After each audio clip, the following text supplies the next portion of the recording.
Fishing like a local isn't just about catching fish. It's about connecting with the environment and the people who call it home.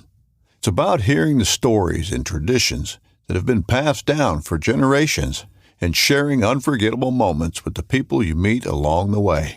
Fishing like a local is having an experience that stays with you forever. And with Fishing Booker, you can experience it too, no matter where you are. Discover your next adventure on Fishing Booker. I'm Erica Lynn, and we all know the ocean is the most demanding environment on Earth, consistently testing the reliability and durability of our equipment. When you spend as much time fishing as I do, you know that reliable gear is essential for staying on the water. This is why I went with the Abyss battery to power my trolling motor, electronics, and outboard. The guys at Abyss Battery are rattling the saltwater industry by manufacturing performance marine batteries specifically designed for sonar, outboards, trolling motors, and electronic fishing reels. They're also Bluetooth compatible, so I found checking battery statuses right on your phone while you're out on the water is a huge game changer. To learn more about why Abyss batteries are used by the pros and factory installed by premier boat builders, visit abyssbattery.com.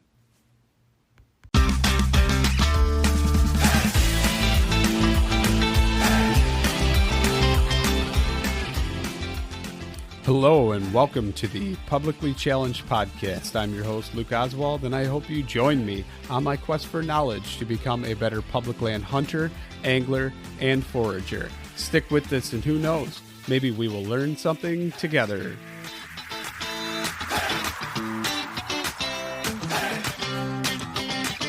So I am sitting here and I am talking to Zach Ferenbaugh of the Hunting Public. So Zach, would you like to go ahead and introduce yourself for everybody listening who doesn't know who you are?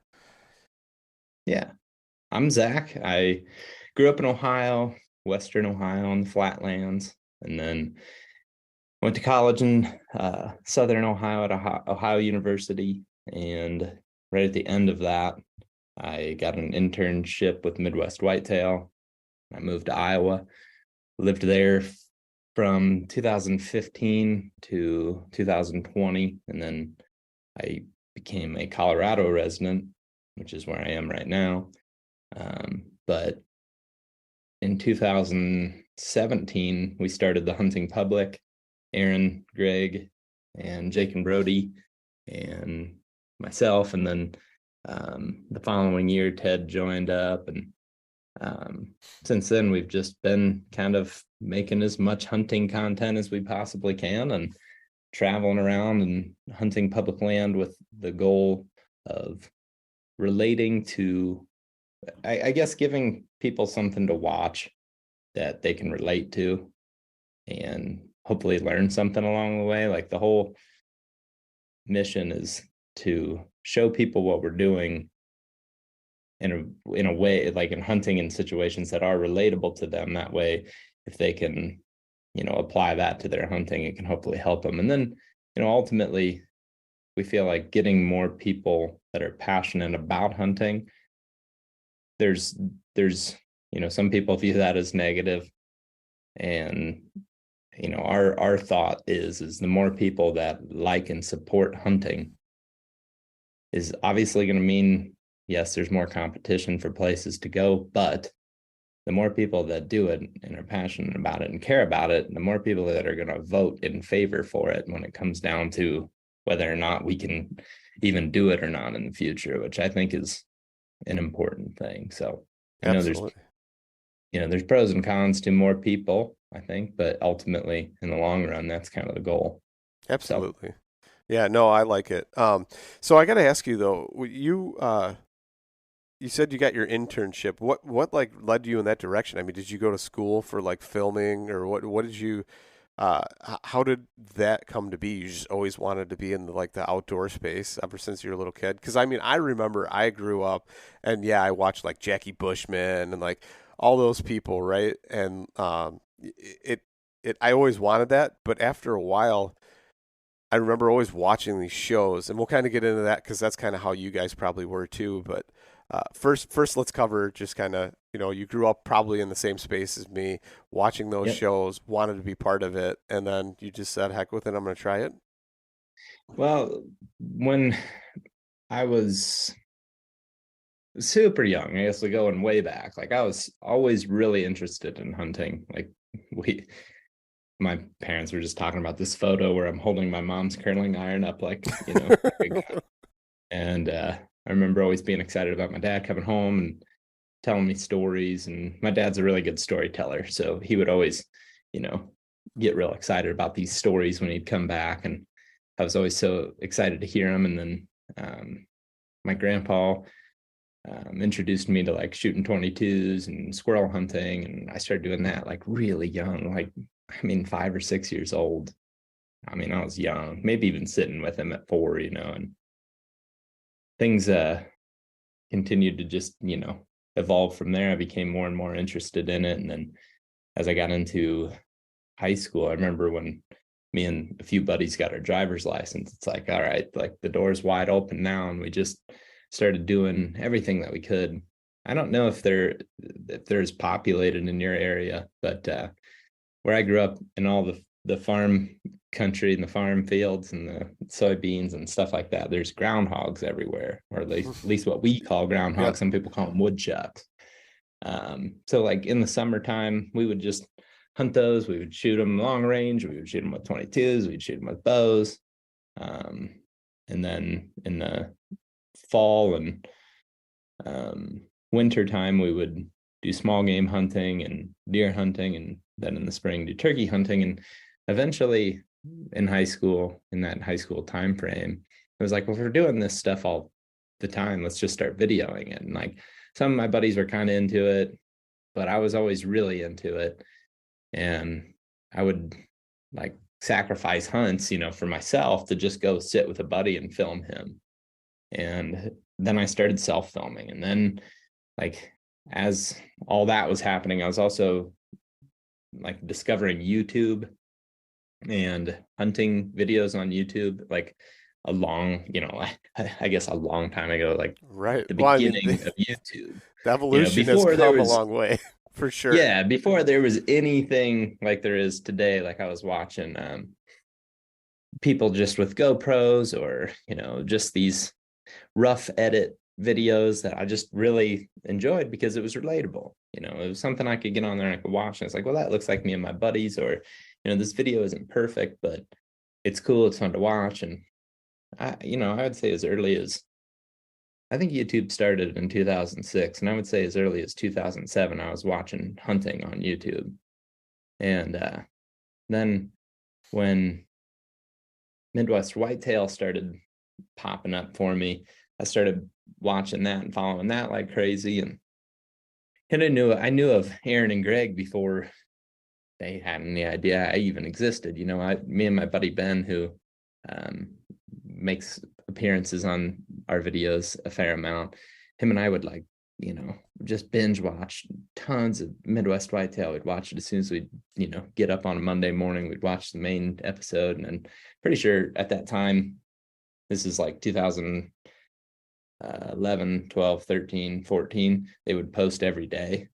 And they would post like a regional show. I'd watch that show every day. And I just became more and more interested in like, how can I get better at filming? I remember learning how to like rack focus, which looking back on that now is like, it's so funny. It's so old news. It's like honestly like a halfway boring shot. But I remember the first time I did it, I was like, dude, just rack focus like what you see on TV, And I always was into editing goofy videos too. Like something else that would happen, and especially in college, is we would, in high school, but also it really started getting pretty hilarious in college.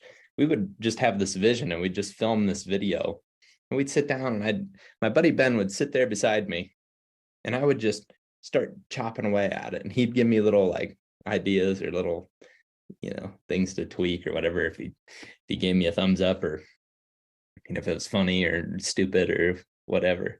And we just make these ridiculous videos that I never even posted. I think they're gone now. As far as I know, they're burnt up on a computer that got wet and got fried on me. But actually, not totally sure that I didn't have a few too many drinks and spill a beer on it is actually what I think happened back in the day. But yeah, so that's that like kind of started the editing video side of things. And somewhere in that time frame too, I saw that Midwest Whitetail had an internship, and I applied for it a couple times. And I think the requirement was you had to be a junior. So my junior year I applied, didn't get it. My senior year I ended up getting it, and so did a college friend of mine, Michael Prente, who now works for Randy Newberg. He's one of the faces you see on videos, even in Randy's stuff. So it was just a funny situation where we got to go kind of do this dream job, this dream internship together, because we had been also along with Ben, Michael and I also watched a lot of Midwest Whitetail together, talked about the episodes, and he filmed all these things. So anyway, that's kind of how that began. And I mean, I was also lucky too, where like my grandparents, like as a graduation gift, like bought me a camcorder, and you know, I was really lucky in that way too, where I was not actually even ever capable of probably I don't think I would have ever been able to buy a camera if it wasn't for them doing that for me. Yeah. You know what I mean? It just Dude, was one of those things that I probably would have even more expensive now. Cameras. Like, what's that? Like looking at the Sony Alpha, you know, like A7, you know, S3 or R3 or what, you know what I mean? Like, yeah. Dude, insanity. It's crazy, but if you want like that image, that quality, like to put it like production quality, that's what it is. That's the price of admission these days, you know. But then again, YouTube, just like you guys did, you know, GoPros, whatever, get it on there, a Sony Handycam, whatever. Yeah. And the Sony Handycam's what I had. Like, it was like this dinky little camera, and like, and we made a lot of really good videos out of that looking back on it. And it's, I mean, I look back on those days and there's a lot more I could have done with it, I'm sure, but like, I'm still really proud of like just going for it. And like, it is funny how addicted I would get looking back on it, like to where I would just sit there and I'd work all night on just some stupid video that like we would show 10 friends, you know. Like, that's what you're passionate about, you know. And what's cool though is your passion turned into a career path, right? Which a lot of people, they don't do. I mean, I'm a prime example of it. This is my side thing. My passion is my hobby, not my career. So kudos to you on that one. That's awesome for following that. And, you know, I think the one thing that maybe not me, and I don't want to say it's too late because it's not, but it's definitely something that I'm going to encourage my children to do, is to follow their passions like that. And if they are obsessive or addicted to something, foster that behavior, because that is what's going to drive them to that next level of whatever it is that they want to pursue. So that's good for you on that. Thanks. And I mean, I will say too, like a lot of luck involved there too. I mean, I was lucky to where I just happened to get hired for that internship, because honestly, there's a lot of names going into the hat for that. And like, I feel like that was really and I mean, that a lot of that was Aaron and Greg and the other guys at the office.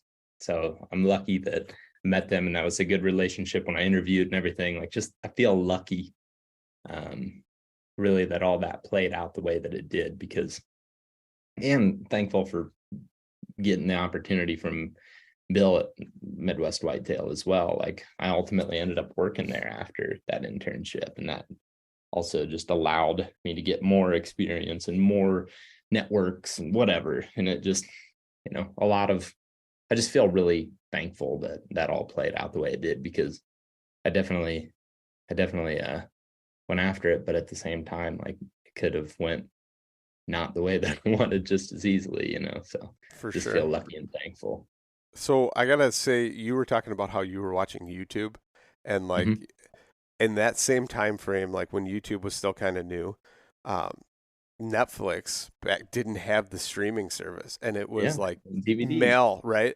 And so those DVDs, I actually upped my subscription limit from like the one DVD, you know, a month or whatever it was, and then you send it back, and you had to wait like, you know, 10 days till you get the next one. I upped it to like 4 or 5 or whatever you could get, because I discovered they had hunting content on there, and it was crazy. I'm talking like all the way from like Howard Hill shooting longbows. They had like Tembo. They had the Fred Bear collection.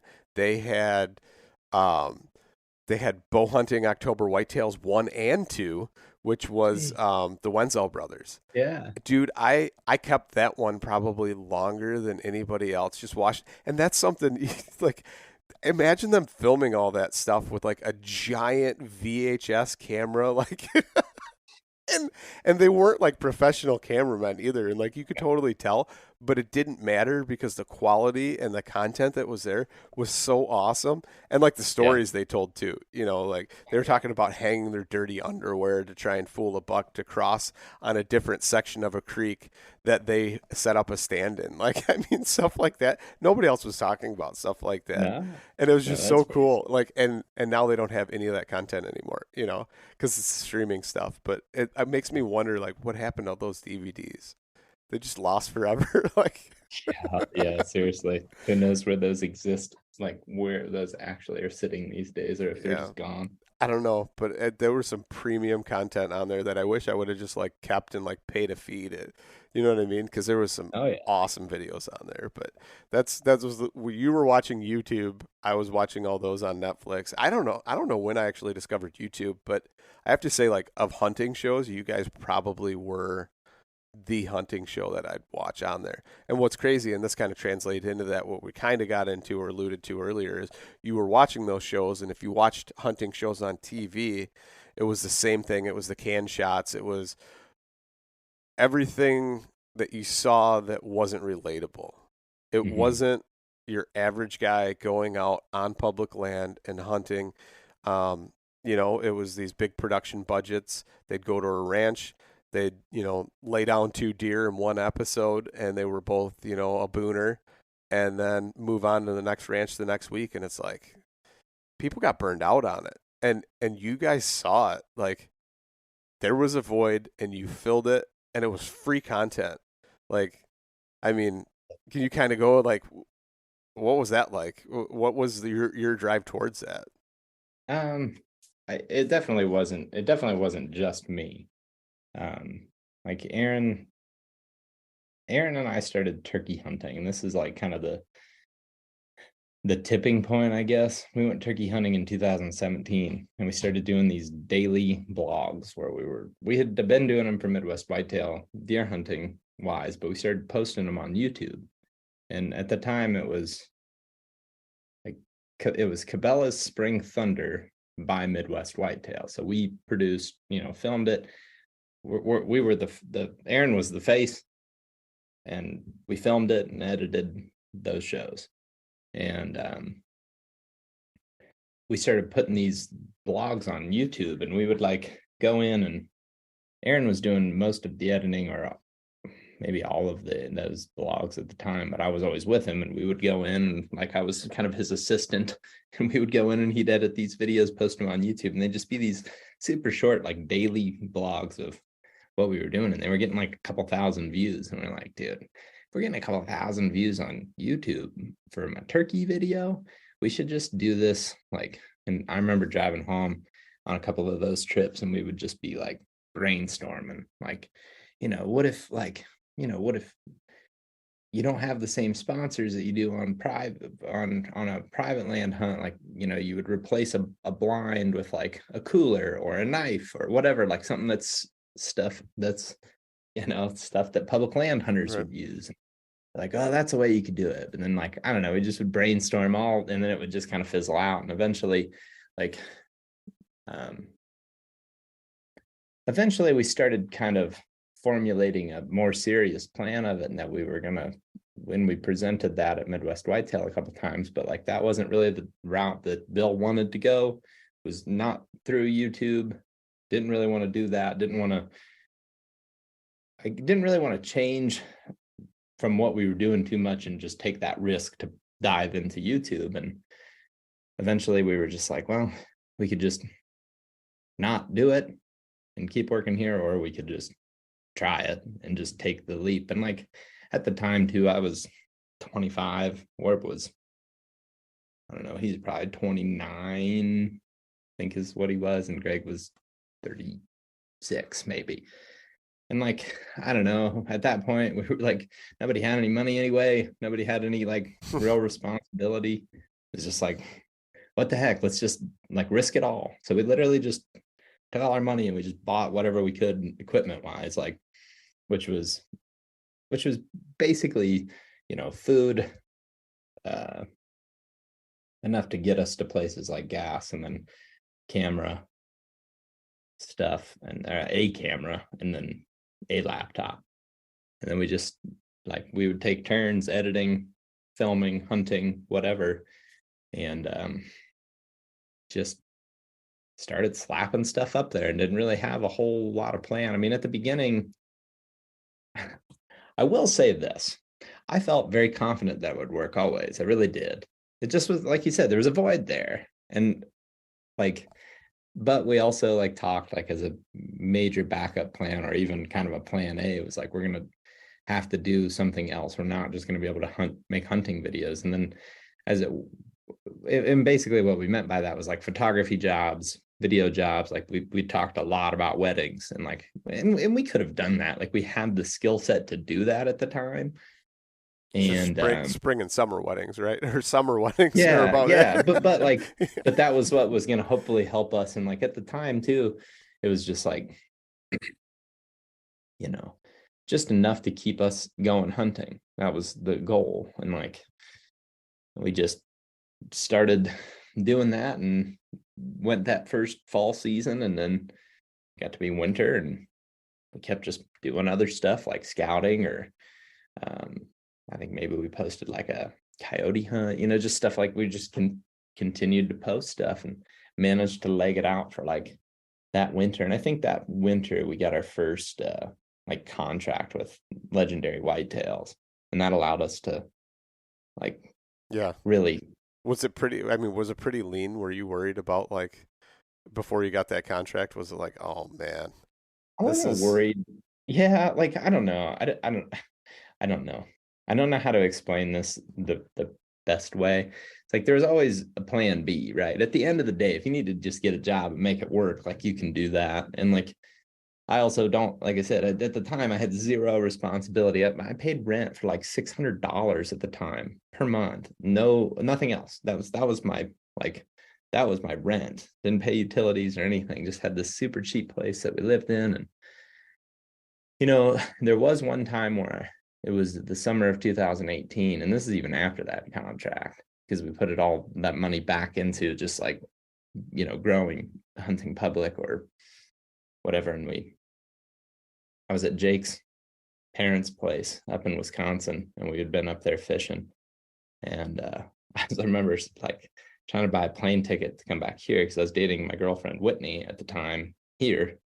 And I remember being man, if I buy this plane ticket, that's all my money for the month, and it's only midway through the month. And I remember having a bit of a breakdown where I was just pacing up and down the county road, just dude, I'm not gonna have any money, and how is this gonna keep working? And I shouldn't say that that stuff's concerning, but at the same time, it was always this will work out. This will work out if we just keep trying. And eventually, things really started to just fall into place, and we got to a point where it's it feels sustainable, and we can just have a normal, I guess an average income, and just be able to continue to do it, and not feel when life changes happen, we're not going to be able to continue to do it, if that makes sense. Because it was a point where it's well, early on, it's if anybody has kids or anything, we're there's no way you can keep doing this, because you just can't even barely afford to feed yourself, let alone right. Yeah, when you're eating whatever the hell we were eating jars of peanut butter down the road. I mean, that's your thing, isn't it? Yeah, it still is good. Yeah, but when that all started to play out, it just got a lot more,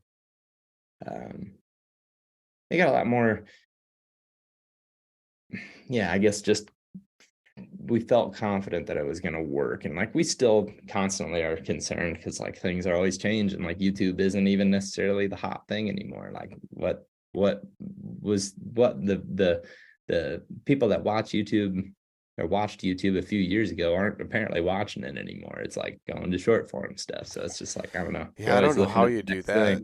You know what I mean? Like, I mean, you could take it and do that and make, I, I don't know, but it's, Trust me, I have no idea yet. But we're gonna try a bunch of stuff. there you go. Just gonna basically keep doing what we've Just always done. Just keep trying chop it stuff and up, throwing it out there and see if people like it. chop it up and remix it into a million little pieces and drop it, I guess. But Yeah, yeah. I don't well, know, but it's like at the same time, you always get better at, all the way back from those days that I was talking about sitting there with my buddy Ben in college and like editing videos that were just silly videos, and it's like you go from that to Midwest Whitetail to early THP to THP a couple of years ago to now, and it's like your editing experience level gets better. So it's just like the video that I'm currently working on is like the last or this series that I'm working on, which would be 3 videos. It's like my proudest work I've ever done. nice. So So it's like go back to like these silly short form. It's like there's still joy in editing it, but it's definitely different. It's definitely a lot different than tackling a 20, 30-minute project. do you ever think maybe you'll go for like hunt film type stuff then and start doing more of that to where it's like the short hunt films that are, like the film festival type stuff to where it seems Yeah, like I those gain a personally, lot of traction. Like I don't yeah, I get it, but sometimes I feel like there's a lot of the story missing because those guys put together such a cinematic masterpiece, and they chopped it up and turned it into a 20-minute film or an 11-minute film, and it's like, oh, where's the rest of it? And it yeah, seems like the only guy that really releases like the full versions of it is like Matzinger or somebody like yeah. that, to where he does the little brief and it's the hunt film and it's at Badlands or it's at Full Draw or something like that, and then the full one comes out on Netflix or whatever. Hmm. But Yeah, and I mean, don't get me wrong. I'm not. I don't strongly dislike those, but they're like quick hitter little videos. They're not like mhm. like you said, they're not a story. They're not like an overall experience. And like sometimes they feel to me like they're like over. Traumatized, hyped. They're what's that? They hype them up because it has to. Yeah, Yeah, yeah. they're more dramatic than what they should be. It's like, dude, it's just like some dudes out hunting. Like it's not like all the music and the slow-mo and the face shots. Like, I don't know, that stuff. But I feel like that's TV too, though. Like you watch Yeah. any TV show, like Forged in Fire is a prime example, right? That would be a great show if they got rid of all the drama and like the dramatic music right before a break because somebody like hits their thumb or something. You know what I mean? You're going to wrap it up and you're Hmm. going to continue. Everybody knows that. But it's like, Hmm. let's make it into something it's not. And who are they fooling? You're not fooling anybody. I mean, maybe a couple people, but Yeah, and I feel like I don't know. There's nothing that's all that epic about to me, like shooting a whitetail off of a field edge in a box blind. Like, those films, like I mean, those are the ones where it's like, this isn't epic, man. Like this like is filmed and edited to be epic. And not to say that there's not cool footage and that there couldn't be a cool story, or that there's not parts that of the story that aren't a little cool. It's just like this is like so dramatic, and it's like, I don't know. That's just not my personal yeah. interest. Like sometimes this is, I don't know. Okay. Who knew that we were going to go on the rambling about editing style, but I enjoy that. It's also one of the things that I do a lot. So hunting and editing is pretty much it. But I was I enjoy making like things that are dramatic sometimes, but a lot of times I do it like kind of being sarcastic, if that makes sense. Like at the end of the video that I made at the in the last video I made this little highlight reel, just like going cuts to the beat of the music, and like I think it looks really cool, but it's also like there's also this part of it that's kind of just a joke to me too, where it's like it does look cool, but it's like it's just a bunch of dorks out in the woods like hunting with muzzleloaders together. Like it's just like so silly. Or like I did one time with Jake where I did this this voiceover where I just went into this character and was like, in the next episode, Jake fires up the 87 Evinrude, which was the Yeah. motor on his boat. and like just did it in this stupid, like goofy character voice that I do amongst my friends. And like, it's all just a big joke, you know, I'm But not people actually like that though. serious. Like people think it's Yeah, I mean, funny because I think if you get it, it's funny. But if you don't get it, you're like, those guys are dumbasses. Like, which whatever. I mean, but you know, not everybody gets all your jokes all the time. So you kind of gotta expect that. yeah, for But, sure. So I got to but ask you yeah, I though, mean, really. like, you mentioned you were a Colorado resident for a while, but you you only recently started elk hunting. Like, I I mean, was a did resident in 2020 was the first year. And yeah. that season I didn't have a tat. Hell, Oh, were you? no, Oh, I didn't. 2020, you were a resident. Okay, that makes sense. That's not Yep. that far away then. All right. Not terribly I far. And like, thought like you lived there for like 6 years before you ever hunted an elk. I'd be like, that's crazy. no, no, I actually the first year I did it, and my friends Ben and Colin and I did it. And I guess Ted and I hunted with some of the guys from Born and Raised too. That first year I went and I was non-resident and I hunted for like 10 days with Ted and Cody Wes Cody and Wes from Born and Raised, and then another buddy Zach. And then we went back, Ben, Colin, and I, and we shot one on the first day. That's awesome. And that was as a non-resident. And then in 2020, I became a resident, but I just filmed my buddy's elk hunting. In 2021, I filmed my buddy's elk hunting. And then in 2022, I said, I'm gonna give this a shot again. And it was like, honestly, man, like when I was a kid and it would be like the weekend that was like rut or like the weekend of gun season or whatever, I would be like on like level 10. Mm-hmm. And that's kind of, I've realized until it came back, had kind of faded. I'm not to say that I don't get excited. I absolutely get excited, but this like level 10, like I could not be more stoked right now was when I elk hunted again this year and actually had the bow. Like I love filming it. I love going with my buddies. I love calling. I love just being a part of it. But when I was like kind of in the lead, I guess, it was like, man, this is exciting again. And it was the first time I'd done it since that day when we went back for the first, the first morning I was back with Ben and Colin that first year. It was the first time I'd had a bow, so it was just exciting. And I'm planning on continuing to do as much or more of that as possible, even though it's not always the easiest thing to convince everybody of. I'm going to keep doing it. I'm going to keep going because I really enjoy it. And I also think it's another way to be relatable in a different world. Like elk, like we're hunting areas that, anybody can go hunt. Yep. It's just like, especially Colorado, although that's Yeah. changing a little bit too. But yeah, but that's okay. I don't want to talk about it. I don't want to talk about things changing. Kind of So upsets me speaking of off, things but- changing, a lot of people say that your influence as the hunting public has changed the dynamic of public land, like in states like Tennessee or Kentucky or something like that. I mean, you kind of already spoke to that, but like, how do you feel? How do you guys, as the hunting public, feel about that? So I think that I saw a good. I have an example of something I just saw the other day that I think explains my opinion on that well. I don't care if you don't like the hunting public, that's fine. Like if you don't like us, and like honestly, I can understand people have different personalities. Like I can see where if you had a way more clean cut, straightforward personality, that I would annoy the hell out of you. Like I could see that for sure. But I think the idea of like pushing others away from hunting is a lot of the negativity that we receive.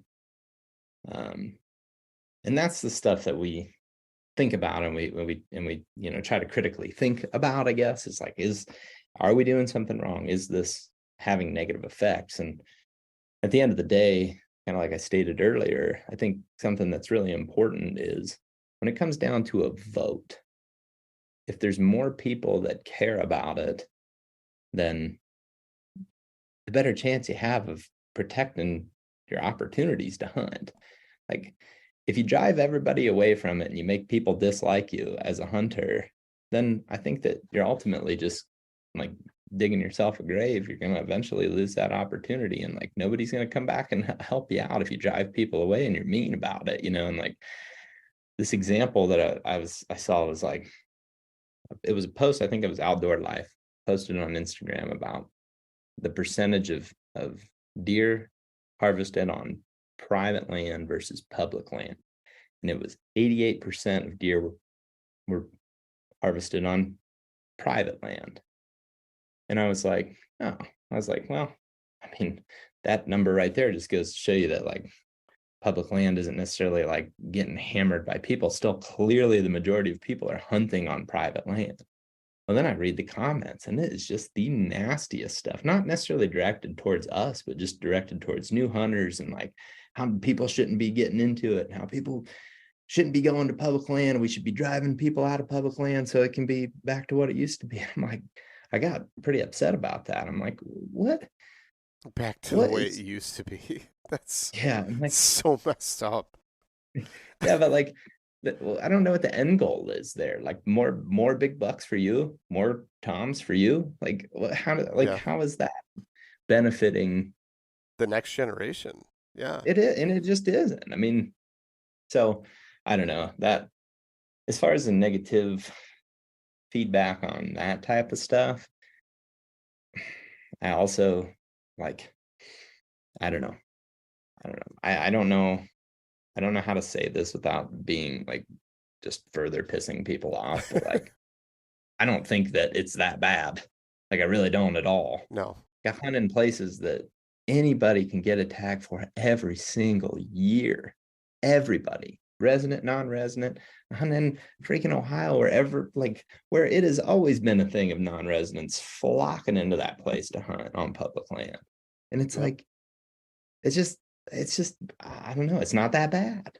Then I hunt, and then you get lucky and you find these places where people aren't driving the extra couple hours. They're not doing this, or they're not taking the weekend trip to go, a few more hours to get away from people. And it's just like, I don't know. I guess at the end of the day, I don't really see things being that crazy different. And the one thing that I see is different is turkey hunting. I would say is a little bit different. People definitely went crazy on the public land turkey thing, like to the point where that is different, I would say. And I still don't necessarily think that that's a bad thing. I just think that what that has done has raised awareness too of like the problems that we have with land management in general, public and private.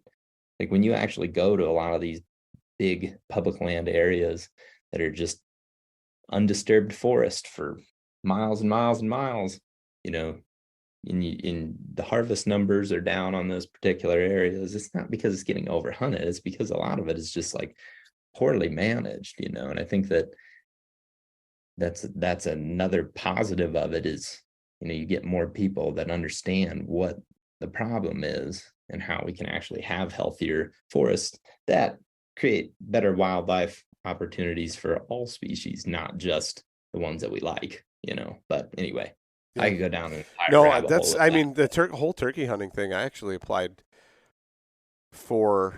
wanted to apply for a tag that I thought would be easily available. And I think the state has actually finally caught on and realized that the turkey population was low enough to where they needed to restrict tags. And in some counties actually remove tags completely.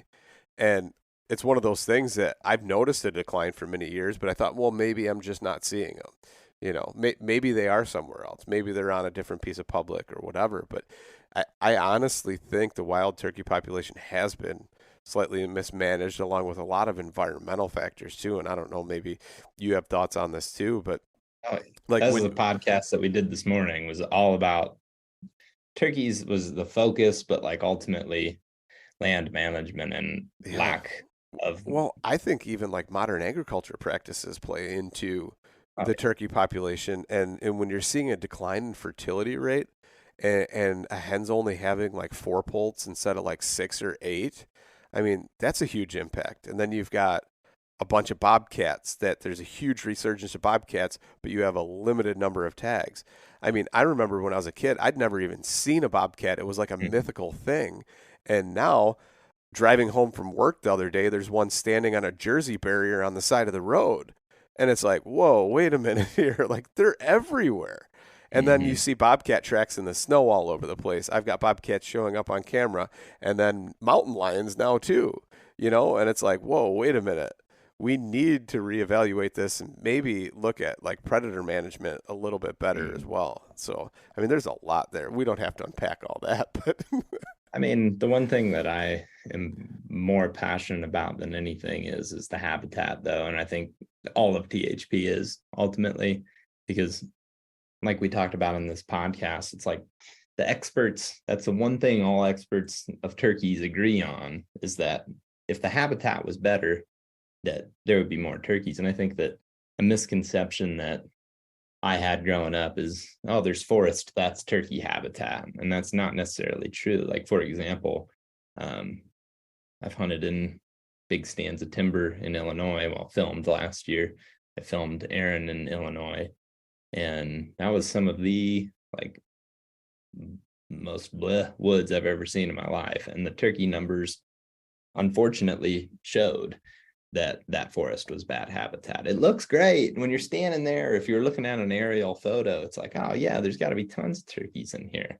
But then you get there and you see how like monotonous the forest is, and the cover's all the same. And there's no difference in where the forest is and like different levels of succession, and it just ends up being big open forest. And again, as a turkey hunter, yeah. in the ideal situation, you're watching that turkey come right up the ridge and it's open, but like in reality, that's not producing more turkeys. It just makes it, easier to see in, I guess, is Yeah. all it really is. But I think that's been a huge eye-opening thing for me, and like something that we're really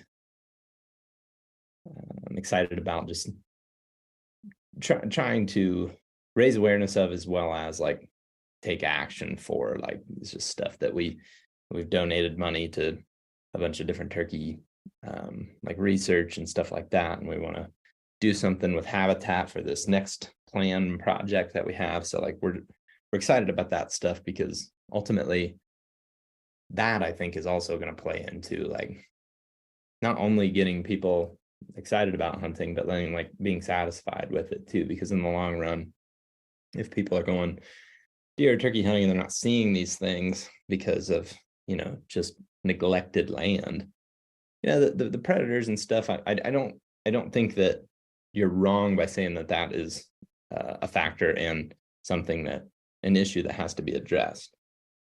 But I think that at the end of the day, there's more habitat. That's just giving everything more opportunity. And some of the studies that these, experts, biologists have done that, show how important habitat really is, and how that is such a huge reason that hens are losing their nests or whatever. And I mean, all that stuff ends up playing back into deer and to elk, and like just forest. A healthy forest means a lot of diversity.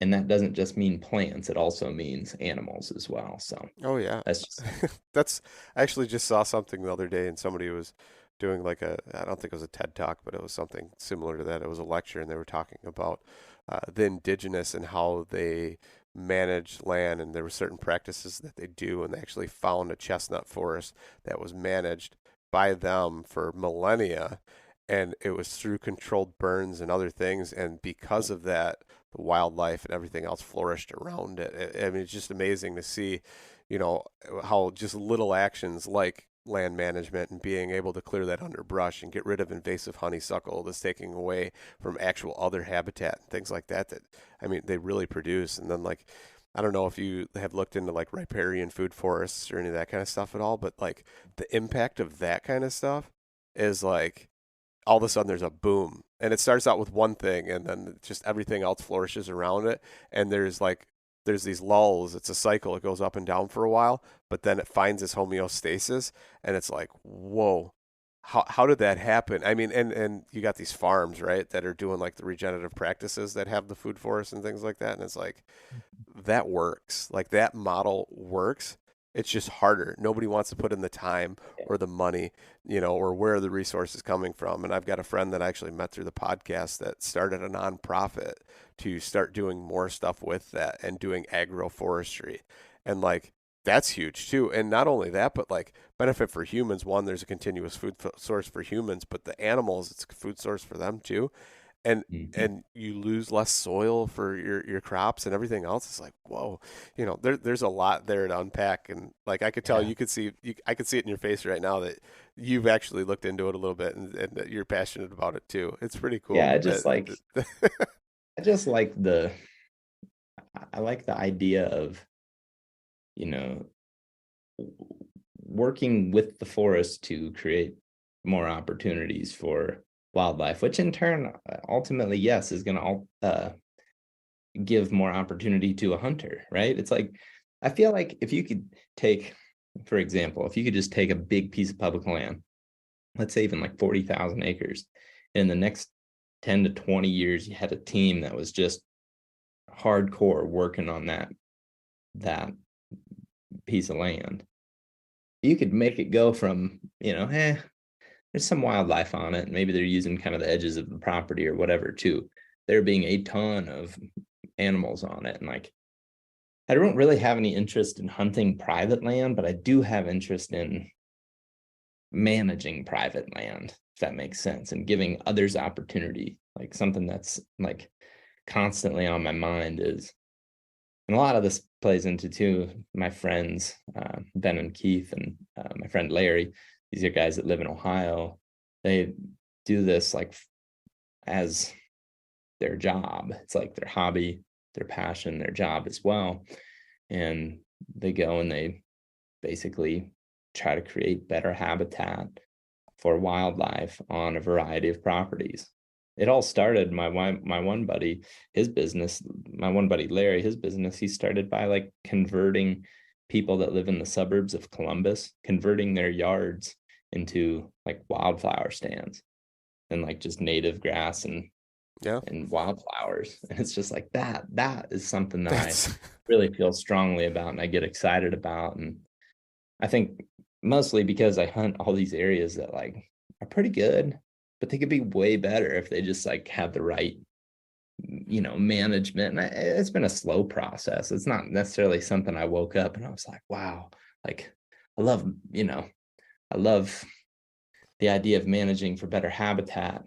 It's always been, a little bit of interest, I guess, because my grandpa has a property, but he has a different direction of the way he wants to do things, which I let him do that. But ever since like Larry started this business and I've started traveling more and hunting more places, it's like, whoa, this is a real like issue and something that could easily be fixed, especially if we start talking about it more, especially amongst hunters. And again, that's the benefit of having more hunters. If you can have that conversation, absolutely, it's our belief that, you get more people fired up, you get more people taking action. And like, honestly, some of our action is getting people involved in hunting through videos, which hopefully will translate to more people like putting boots on the ground, making change. And not shaming people for crossbow hunting or whatever they're doing, right? It's so crazy to me too. I mean, yeah. But it's like, the thing is like the whole land thing, just because you're talking about managing private land and you're a public land hunter, just like you and I talked earlier that I found a few places that were really well managed, it has a ripple effect. It goes on to that public land and even beyond, because that public still may have one little piece of habitat that's still vital or a keystone for something they need. And the rest of it they're getting from that other land. So now the population flourishes and spreads out. I mean, it all has a ripple effect, whether, we want to think that or not, or who cares about managing private. It all matters. And I Hmm. mean, it'd be awesome if, somehow there could be some magic funding for all these different departments and stuff to where they could do these different things. And I know a lot of things that they've done in the past, and even certain like highway departments where they thought they were doing good, and they planted certain trees because they thought, oh, well, this will help with soil erosion and whatever. And turns out it's They some planted a bunch of super invasives. invasives. Yeah, it is what it is. But I mean, you learn from that. But hopefully, we Yeah. can be far enough along now where we have enough information that people can pass it along. And the more we talk about it, the more we know about it. But there's all kinds of stuff that's out there, Hmm. and the more I get excited. And I know you say like, a little bit was there or whatever. I didn't start out hugging trees, but some point in my life, just recently, I mean, I actually never thought I would thank a tree. This is no joke. Like, people even listening now are like, "You're freaking nuts." And my friends tell me, they're like, "What are you, like some kind of hippie, like prancing around in the woods?" And I'm like, "You know what? Maybe I am. Maybe I will walk barefoot and hug a tree." But there comes a point where you realize that there is a connection. Everything is fully connected, whether it's the wildlife, the tree. That tree alone, like the reason I thanked that tree and put my hand on it was because it gave me wonderful hen of the woods mushrooms, but then it also provides acorns that I can eat, the wildlife eats, and then shade, a place for me to hang a tree stand to kill an Yep. animal.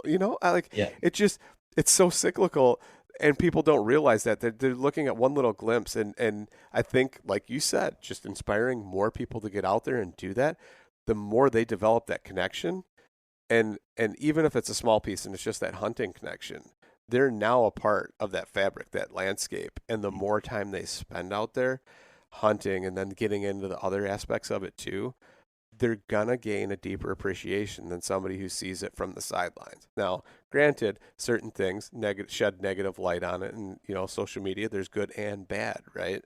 But it's not like you guys are portraying anything that's a negative depiction. You guys are honest. You're showing, if it is a bad shot and what you're doing and the ethical decisions that you make. That's the right thing. That's the right path to take. So, like, don't ever apologize for that. You know what I mean? And Yeah. it's just Yeah. it's crazy that people do that or say that, but I totally understand where you're coming from about the managing that, because as I just told you, man, I freaking hug a tree. Like, that's what it is. Yeah. I think that, like, just one of the things that I was thinking about is kind of slightly off topic, I suppose, but is on topic of the hate, the like negative feedbacks. Like, we had one of the so I love doing deer drives with my friends. Not everybody likes doing that, Never and I done one. understand. What's that? Never done one. But the thing is, like, just with the deer drive, you have to accept the new with the old, right? That's one of those things where certain things are tradition and you have to respect that. You don't have to like it or agree with it, but it's there and you have to respect it. But the same as the people that do the deer drive and hate the guy who's the public land hunter that's hunting on the new property that he's been hunting for 30 years, Mhm. respect the difference. Right, Yeah. right. And when I was younger, I'll be completely honest with you. When I was a kid, I had a negative view of deer drives because some of the people that influenced me had very strong opinions against them. And I also grew up in a flat ground Western Ohio where there's these little bitty woodlots where people would go through and do a deer drive, and, like, you know as long as they were being thorough, there was no reason that all the deer in that woodlot weren't going to be seen because they were small enough. And when that was the case, my opinion of it was a little bit different. But since I started hunting in different areas like big hilly country and eastern mountains and stuff like that, in these lower deer density areas where tracking is more of a way, more of a common style, or like what we like to do is do some deer drives in some of those areas as well. I've realized how challenging it really is, at least in those settings, and maybe in other settings too. Because, to be honest, I've really only done it in limited settings, and I've had a lot of things that I've had to learn, like just as many things I've had to learn about doing that as um, if not more than just bow hunting. Just so many things. But anyway, On average, it takes about 30 days for a person to break their New Year's resolution. So if saving money was on your 2024 list, your odds aren't really looking that great. Luckily, I have a 100% guaranteed way to save you money this year. Just switch to Mint Mobile right now. Mint Mobile has wireless plans starting at just $15 a month. That's unlimited talk, text, and data for $15 a month. If you save as much as I think you're going to, you are going to be able to afford a brand new rod and reel. Use your own phone with any Mint Mobile plan and keep your same phone number along with all of your existing contacts. To get your new wireless plan for $15 a month and get the plan shipped to your door for free, go to mintmobile.com/waypoint. That's mintmobile.com/waypoint. Cut your wireless bill to $15 a month at mintmobile.com/waypoint. Additional taxes, fees, and restrictions apply. See Mint Mobile for details. Pursuing wild game in wild places. Tune in to Hunt Stand Presents Saturdays at 8:30 p.m. Eastern. Waypoint TV, the destination for outdoor entertainment. What I'm getting at is I was editing this video in the second series of this 3-video series that I'm currently finishing up. And in that second video, we do this drive and a buck comes through, and our friend Jake, not Jake H, but a different Jake. Jake Lynch is his name. He had an opportunity at a buck, and when he shot, he thought the deer was stopped. His memory is the deer stopped, and when he shot, the deer rolled over. Him and the guy that was filming him, Hunter, immediately turned to high five. They took their eyes off the deer. Well, what ended up happening was the shot was high. Or I'm sorry, he thought the deer was stopped, and the deer did a little bound over a log right as he pulled the trigger. So, by the time the bullet's there, things have changed, and he hit the deer higher than what he wanted to. And I think what happened, based off of watching the footage a ton and ultimately getting multiple angles of the buck after the shot, it looks like it hits him high. And I'm talking way up high, no vitals. And I think what happened is it hit so hard that it kind of shocked his spine. And as he was jumping that log, it just kind of made him roll over. Well, there's not enough video evidence to tell how quickly he snapped back up, because they just kind of pull out. And I have zoomed in on a second angle camera that's over their shoulder. You can kind of see him get up, definitely see him get up and run away. And then more buddies filmed him, and then we tracked him till we ran out of blood, and then we made another drive and pushed him out. And at that point, he was completely had his wits back about him. His ears were up. He was looking. He was flicking his tail, and we showed that whole process. And there's a lot of details. If you have questions about it, I'm happy to talk about it. But I knew when we posted that there would just be people bashing it. And it's I guess my thing with it is you can bash it, but that was a moment in which Jake learned that the next time that he shouldn't high five right away and get his gun reloaded and keep eyes on the deer. Because had he done that, he would have at least known what happened, instead of us having to put the pieces of the puzzle together afterwards. Because that's what ended up happening, is we had to put the pieces of the puzzle together based off what everybody else saw on, the blood trail and the tracks. And, what ended up, like I said, happening was we did another drive and we bumped him again. And he was a mile from where the shot initially happened and was still moving. And we put, again, of course, posted that, see all this negative stuff. And I'm just thinking to myself, I could just as easily not included that. But the reason that I'm including it is so people can learn whether it's good or bad. Would I've loved to have rolled that buck and him never got back up, just, took him out right there? Yeah, that would be more than ideal. That was what the goal was. It didn't work out that way. And the reality is that is something that happens in hunting. And I'm not trying to throw him under the bus. I'm not trying to be negative about it whatsoever. They learned from it. That dude felt like shit. He felt terrible that happened. And I think that,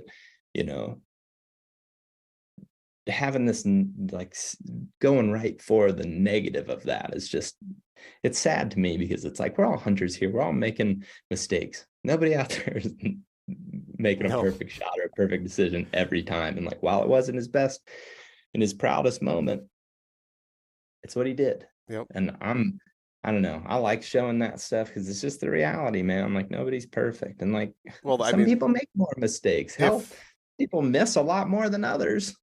That's okay. It is what it is. Yeah. I mean, but the thing is you're showing it, and people may fault you for that, but at least it's truthful, and hopefully others can learn from that and say, hey, you know, he was wrong in doing that, but I saw him do that.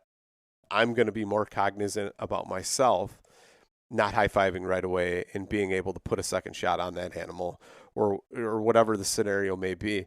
And it's only the people that want to only see the negative in it are going to see the negative in it. You know what I mean? And I mean, you're always going to have that. If they're not that kind of person, then maybe they're just naive and they've only watched hunting shows to where somebody actually scraps that entire footage because they don't want to show that, and they go on another hunt. You know what I mean? So you're really trying to dissect a small thing there as far as most people, and like I said, unless they just want to see the negative in it, they're going to see that, unless they're naive too. But the reality is, it happens. Yeah, and I think that the goal with it, again, is not to like throw him under the bus and be like, this is what he did wrong. You know, it's not that. It's that hopefully somewhere, someday, somebody that's never had that experience pulls the trigger or releases the arrow and immediately gets ready for a follow-up, and something starts to play out and he or she finishes it right there. Yep. That is the goal, is that they're like, as that initial shot again, it could be with a bow or a gun, happens, immediately they think of that moment and they think, I gotta stay on point. And boom, they follow it up. That's the goal, is to actually have somebody avoid the mistake. We made it. Yep. Now you try to avoid it. Lock that in your memory bank, Absolutely. Absolutely learn from it. So another thing I got to ask you, now that you're passionate about land management and all that kind of stuff, and you've kind of seen habitat and you realize and recognize now habitat that's good, habitat that's bad. When you're going out, whether it be scouting, and I know this is obviously two different times, but scouting like preseason, early season, and versus in season, what are you trying to key in on now that would be different than before as far as habitat? Like, before it might have been choke points, funnels, whatever, edges, stuff like that. What are you looking for now that's different than that? Like, really kind of trying to key in on. I mean, major disturbance is always a starting point. So like, if a piece of public land has like a cut on it or a burn on it, those are the two major things that I would say I start looking for. And then if there's no disturbance, which is definitely a thing, big tracts of public land with no disturbance, looking for terrain changes where there may just be, or like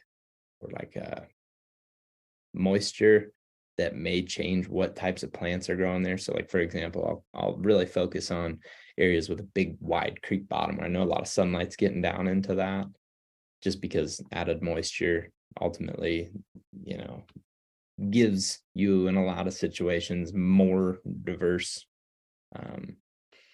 forest in that area, versus like if you go up on those ridges that are all just the same age ridges, it's all going to just kind of be monotonous again, where it's all just the same. And I mean, I've seen that all the way from New York all the way down to in Maine, all the way, I mean, literally up in Maine, turkey hunting, all the way down to Florida and west. It's like you just hit these monotonous timber stands, and like when it's monotonous, there'll be stuff in there.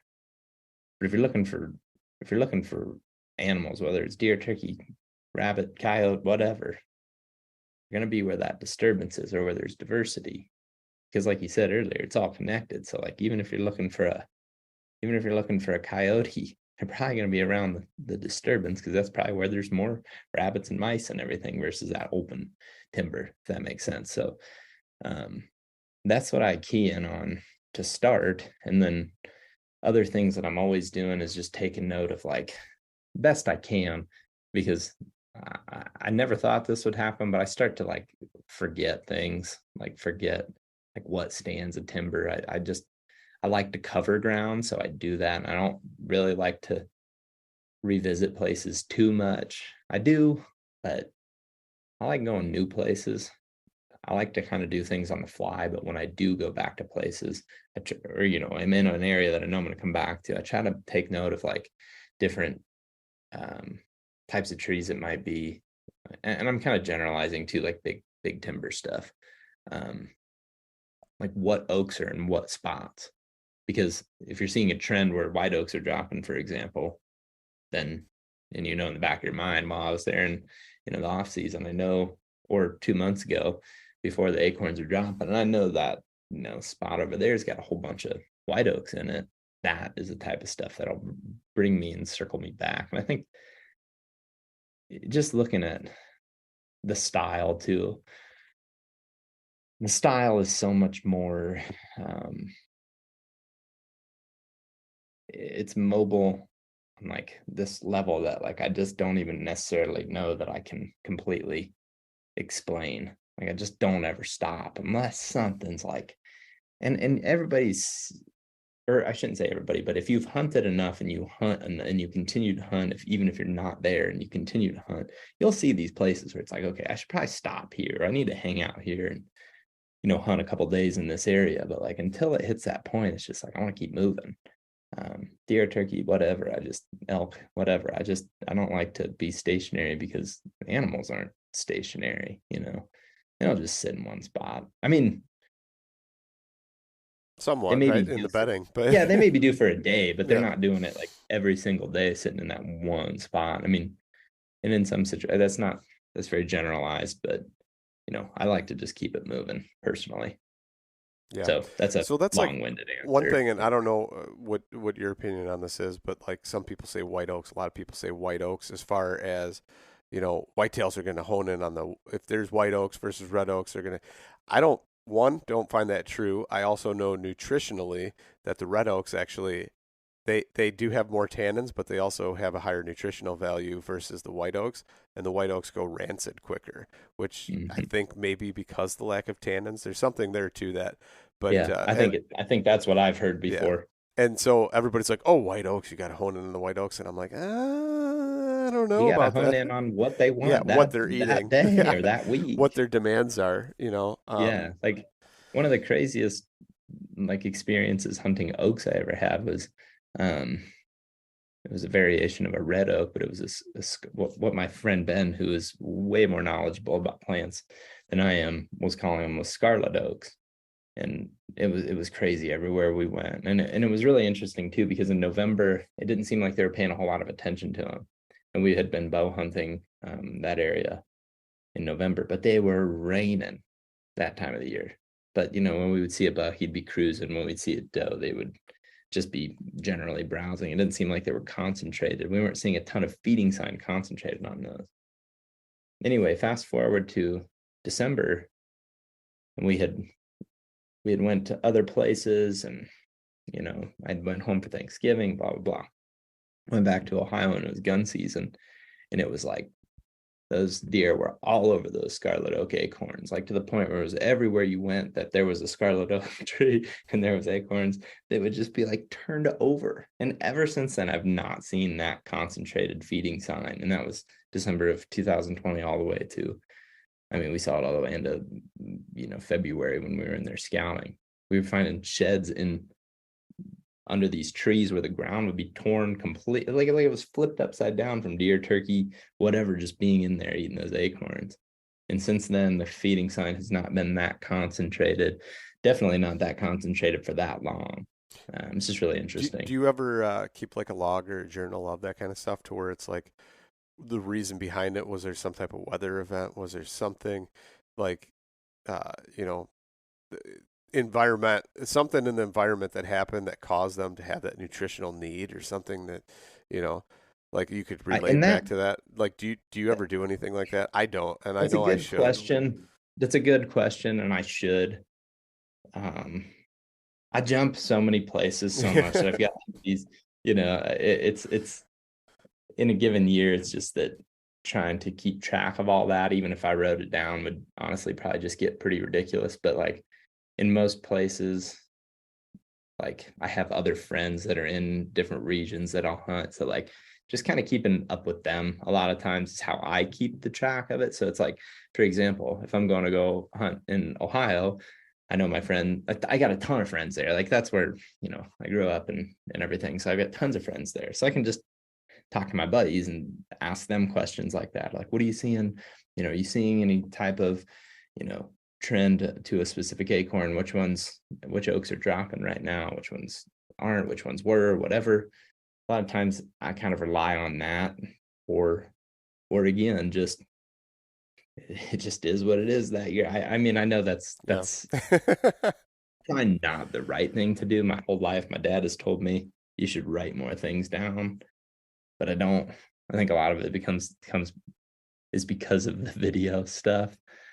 That is one thing I kind of go back and do a little bit, is look at old video to look at things. But as far as like environmental factors that would change that type of thing, I don't know, other than my assumption has been, and based off of my education on the topic, which is limited, admittedly limited, is that it's just a cycle. Like here in hopefully a year or two, that'll happen again. But since then, it's just nothing has been quite like that, as far as just how consistent it was across such a huge area too. Like it was just I mean, that season we saw that in Ohio, and Keith and I went down to Georgia and hunted deer, and the deer were eating the same acorn in Georgia, from the same trees in Georgia that they were in Ohio. And it's just like, Yeah. whoa. I've got a buddy that keeps foraging journals, and like he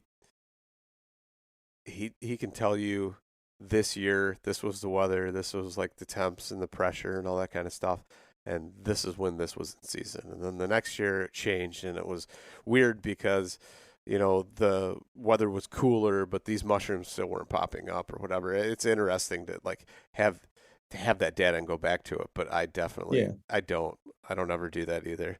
I just kind of wing it and go by whatever gut.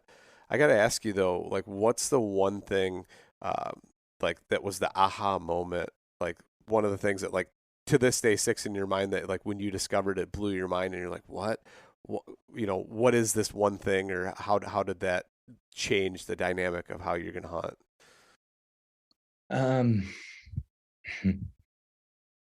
I feel like I can go off of like a lot of different things here, but the like thing that is huge, and I try to talk about pretty much every time I have a conversation about it, is like I am influenced a ton by Whitetail Adrenaline. I don't know if you're familiar with their videos at all, but they make like a long form video that has previously only been on DVDs, but they've now got it on iTunes. You can watch on Apple TV. If you've never seen it, I highly recommend it. If you like watching the hunting public, you're definitely gonna, well, I would assume you would like watching Whitetail Adrenaline, and like it's just a very like real hunting, it's like a whole season's worth of video. So it's like there'll be like a DVD that's like 6 hours or whatever, 8 hours, and like I can just sit there and watch it all. So anyway, I'd heard about it, but when I was an intern at Midwest Whitetail, I watched it for the first time. And when I watched it for the first time, it was like, whoa, this is what I want to do. Here's these guys bow hunting off the ground with like what seemed like just no care in the world at all. Like they're just out there going hunting, and like they would just like stalk these bucks, and they would just have all these crazy ground hunts. And I started watching that. I'm like, dude, I gotta do that. And I think it was really interesting because at that time it was like there was so much that was against doing that. They were the only people doing it, and like because of the way that you get their content, I don't think tons of people knew of it or know of it still, and like they were just showing this crazy different style of hunting.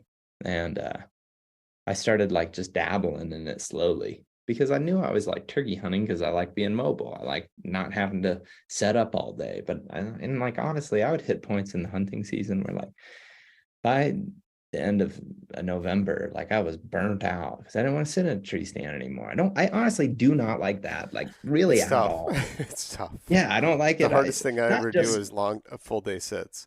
Like for yeah, me, like like an ADHD type person to focus and hyper focus on sitting in a tree all day, I have to not find for the me. littlest things to try and distract me. So I totally get that, dude. Like Yeah. it's tough. Yeah, and I was I've always wanted to like stalk, but most of the parcels I hunt just aren't big enough to do that. mhm. You know what I mean? Like, which actually brings me to another thing. I don't know if you were kind of closed in on that or not, but Well, I guess I'll kind of wrap a bow around it.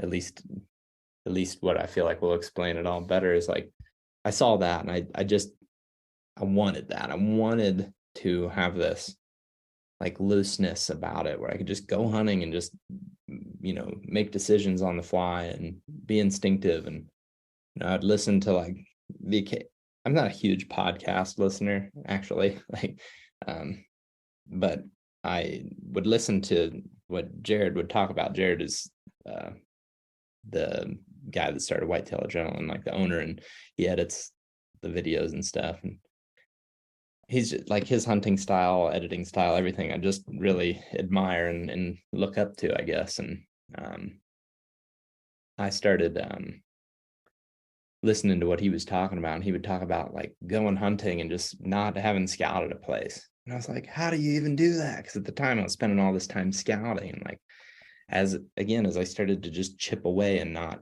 be tied to anything. And that was the biggest thing. That is the biggest thing you have to do if you want to dive into ground hunting, stalk hunting, still hunting, whatever you want to call it. What I call just like ultimate mobile hunting is you have to cut ties. You can't have an expectation. You can't expect to hunt here tomorrow. You can't expect somebody else isn't going to be here. You can't expect that you're not just going to, spook a big buck when you see him. You're not going to, whatever. You just can't get attached to anything. You have to just trust your instinct and trust that you're going to be able to make an adjustment on the fly and figure something out. Maybe you truly feel like you blew a whole area out that you really liked and you were super excited about. So be it. Go find another one. You're good enough to get there. If you got there once, you can get there again. And I think that once I started cutting those ties, all of a sudden it was like, wait, I'm actually doing this better than I was sitting in a tree stand. And honestly, like the success and the fun and all the things about it, once I started doing it, once I just started, dipping my toes in the water, it was like, this is really, really for me, really fun. And again, just influenced heavily by watching. And people have done it for forever. And like I shot a couple deer with a gun by like kind of moving on them, when I was younger, but never with a bow. And I never shot a deer with a bow on the ground until 2017. I shot one with a longbow on the ground, and that was it. Well, I shouldn't say that. I shot two from the ground with a longbow. That's actually when I hung up the longbow. Was when I wounded one. And I just felt like I wasn't good enough anymore, Mm-hmm. and I hung it up. But that was the second one I shot, and I shot a turkey from the ground with a longbow, which is pretty cool too. But Yeah, that's but then I hung it up, and the turkey actually spurred me when I went to go grab it. I thought it was completely expired, and it wasn't, and it spurred me. And I don't know if you know how sharp a Wenzel Woodsman broadhead is, but when it gets raked across your leg, it's very, very sharp. And when I jumped back and did that, yeah. So I actually had to hurry up and process that turkey as fast as possible. And then it was cold out, so blood was running down my leg and I felt something warm. And as soon as I felt something warm through my layers, I was like, oh no, that's bad. And then processed it real quick, threw it on ice, and then had to go get a bunch of stitches in my leg. But it's a wild story. You probably got a cool scar it's from not it. bad. It's a scar right on the knee, so it's kind of cool. But brings me to the question, though, before I get sidetracked, though, that style of hunting and what you're talking about, I've heard a lot of negative light around that as well, because, oh, you guys are going to this parcel of property, and what about Joe Weekend Warrior, and you completely blew that spot out for him, or, you know, something like that. Like, do you ever feel that you're ruining the hunt, or what do you got to say as far as the other people saying that you're going to a spot, you're too aggressive, you're blowing it out and ruining it for everybody else? No, because I don't even pay any attention to that anymore, to be honest, because I know like in reality how few deer I really am blowing out, you know. It's like very few. And everybody, like, if you're going hunting, you're gonna bump deer. Like, whoop-de-doo. That's not a big deal. Yeah. Like, I'm not gonna leave for forever. Guarantee it. Guarantee it. Not forever. You know, it's like I've thought, and that's the other thing. I think that's just a misconception in my opinion, is that, like, don't get me wrong, if an area is just getting slammed day in and day out, day in and day out, day in and day out, day in and day out, every day of the hunting season, yes, that can push deer away. But in my experience, when, like, I've hunted an area day in and day out for like a 3-day little stint, which if you go back and watch in our, you know, certain series, like, you'll see me do that at times. Like, I could go down the list of hunts that I've done it where, like, I find this area and something's hot in there, and I don't know, you know, whether it's actually a hot doe or a food source or whatever, but it's like bang, bang, bang. Like the I buck's said, nest with the hot doe cruising. Yeah, like so like that buck right there, that was in 2018. That was on the 3rd day, and we never saw him, but we saw 2 other big bucks that, like, we were trying to get, and then he comes in chasing a doe, and it's like, absolutely, like, again, that's just hot. Yeah. On the other hand, the scarlet oaks were dropping acorns that one year in December, or when we were down in Georgia, that was what made those spots hot. You know, maybe bumping a deer is why you go back in the area. Like, for example, a buck I shot in Nebraska, or 2 bucks I shot in Nebraska, were directly related. Us getting an opportunity to shoot at those deer was directly related, and because of bumping those deer out of their bedding area. Yep. The one we did on purpose, we did a bow drive. Got him 3 days later. Like, it's just one of those deals where, like, what is the reason that you believe that deer leave an area? Well, probably because somebody on TV or an article told you that it's the worst thing you could ever do, and maybe that situation that they're hunting in isn't like your situation. You know what I mean? I think being critical of that as well is important. And, like, maybe what I'm doing isn't going to work for your particular situation. And, like, that's, like, I'm not saying that it is going to work for your situation. I'm just talking, like, from my experiences, I don't actually believe that what we're doing is blowing deer out. It has any negative effect on anybody else's hunting. I don't believe that's true at all. I just don't. Yeah. I actually, one of Unless my we biggest... get one and then he's not there tomorrow. That would be the only way. Yeah. In which case, then maybe you should have taken the day to go hunting, or called in sick, or whatever. Yeah, exactly. No, I've had experiences where I blew it out, and you listen to certain people and they talk about it, and, oh, that deer's gone. He's gone. You blow him out of there. He's gone. He's never coming back. And I was like, oh, you know, can't go back in there, or if I go back in there, whatever, and I'm going to wait till the wind's right and go back in there, when in reality I could have just set up on, like, a little further away down on the other end of it and caught him maybe coming in on another trail, and I didn't, right? And I was waiting for that wind to get the right wind, and maybe he'd come back to that bedding area. Of course he came back to that bedding area. And then a couple days later, my buddy's blowing up my phone and talking about it, and it turns out it's probably one of the biggest bucks I would have ever seen in my life. and somebody else accidentally stumbles upon it just like I did and drops it with a shotgun. So Yeah. it is what it is. Yeah. Yeah. And I mean, another good example is that year that the Scarlet Oak acorns were dropping. We bumped the buck and then shot him that day. We just made a big loop around him and shot him later that day. And it's like, Yep. is that blowing him out? Sure doesn't seem like it to me. If he just went 400 yards and bedded, hung out for the day. I don't know what he did over there, but that's where he went and that's where he came from. It's like, Yeah. I don't know.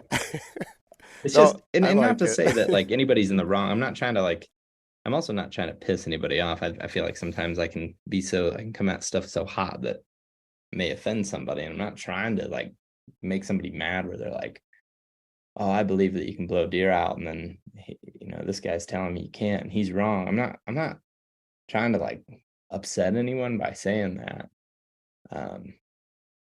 I just think that, like, be honest, like, have you ever like done the oddball thing, like chased after them or like kept going towards the one that you bumped?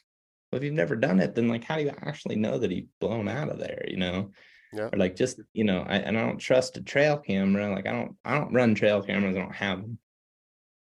I actually don't like trail cameras, to be honest, kind of anti-trail camera, but don't, just because he doesn't show up on your camera also doesn't mean he's not there. Like, you know what I mean? You don't have it all covered.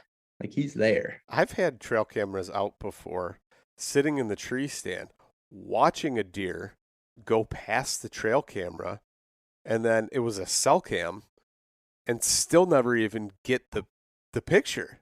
And I'm like, Yeah, what I've also, did he just cross like just at the right angle to where it didn't show up?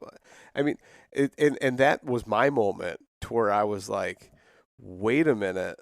Like, maybe these things aren't as great as you think. Like, well, and not to mention I've watched deer cross behind them and that's what I was everywhere gonna else say. too. Yeah, like Yeah, not to mention the part that like I believe that a big buck starts to pick up on, I'm just gonna go around that thing. I mean, yeah. they do it I've seen them do it plenty with a permanent blind. I used to film Bill Winky, and deer would like kind of just hang out just outside of right where they knew they were kind of safe from a bow from those box blinds a lot. Not to say that they wouldn't obviously go in bow range of them, but like when they did, they knew they were doing something they shouldn't be doing. They were way more nervous. Yeah. It's like they associate that stuff with humans. I truly believe, like, Or at least danger. Maybe they don't know what it is, but yeah. for I mean, sure, danger. Right. Yeah, and I think that but like I put up blinds too. And this is back all the way back to the private land days, but like I knew that there was deer coming through a certain field and going right onto the private land that I could hunt. And I set up, as close as I could to their path that I knew they'd be there. And the wind was blowing probably a 10-mile-an-hour wind right into my face where I'm like, oh yeah, this is going to be, so easy. And sure, a couple does came by me, but it was like those big bucks always hang back a little bit anyway. And he stood there and I watched him have a stare down with my blind and him at like 110 yards or maybe 120 yards and just hung up and stayed out in that field and kind of looked behind him and stuff until it was dark enough that he knew he could cross safely. And I was like, you have got to be kidding me. Like, that's a smart deer. yeah. Yeah, for sure. I mean, I think they're just smart, they're good at survival. Whether it's smart or not, right? It's whether you want to call it instincts. smart or whatever you want to call it, it's just they're good at survival. They have good instincts. And like something too that I should point out, like I definitely don't want to give off something I feel like I'm more and more concerned about is I don't want to give off the idea that like what I'm doing is always right and I always know the answer. Like I mess stuff up so much. Like there's so many times I go hunting where like I make the wrong decision and don't see anything, or like, I mean, I'm not killing like, 6 big, whitetail public land bucks every year. It's like I'm happy with one, happy if I can film my buddies do some, like like, I'm not saying these are all the answers, but like in my experiences, a lot of times what the mainstream hunting media shows you is like, it's so situational to the point that, like, if you're not hunting exactly that type of setting where you're like, in control of big acreage with, these concentrated feeding areas like food plots, like the hunt, like, for example, if I was going to go hunt those areas, yeah, I probably wouldn't want to bump the deer right off of the food source. But even if that was, but honestly, I probably wouldn't even hardly hunt the food source if I didn't have to. It's like, if you go in and catch them by surprise, again, sorry, I might get long-winded by that. I shouldn't go down that rabbit hole. But my point is I don't think that I have all the answers either. Again, I'm just showing from experiences, and like, showing myself and all of THP, all my friends, like, we just go hunting, we have fun, and you're probably not going to have more fun than me. You might have as much fun, but you're probably going to have more fun than me. Whether or not every decision that I make is right or not is absolutely, like, not going to be the case. But yeah, I really enjoy hunting in the way that, in the style that I've done, to the point where I've changed a lot of things. Like, I've changed my whole, like, lifestyle around it. Like, I want to be able to do this, like, super mobile hunting where I can cover a lot of ground well into, my later years, if I'm lucky enough to keep living that long. That's awesome. Zach, It's been awesome talking to you. I'm glad you addressed some of the things that, maybe you've not actually addressed on a podcast or anything before. So no, I like talking. The editing stuff is, while nobody maybe cares about it, is definitely another interest of mine. So I enjoyed that part of it for sure, and all of it, but that part was definitely new. Awesome. I appreciate you coming on. Obviously, YouTube, social media, The Hunting Public. We don't need to go into more than that, right?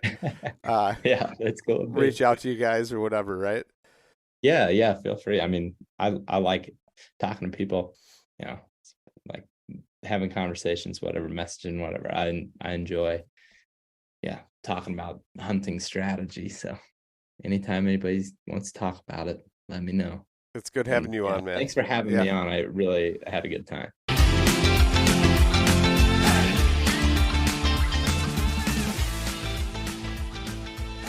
And once again, thank you so much for listening to the Publicly Challenged podcast. I hope you enjoyed the show, and if you did, please subscribe on whatever platform it is you're listening to.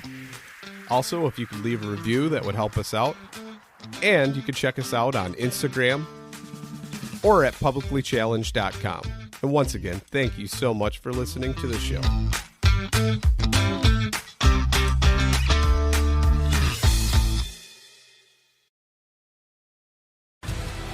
You want to succeed, you want to fish, you want to be one of the greatest. Tune in to West Marine's Life on the Water, presented by Costa Custom Boats, every Saturday night from 7 to 9 p.m. Eastern on Waypoint TV.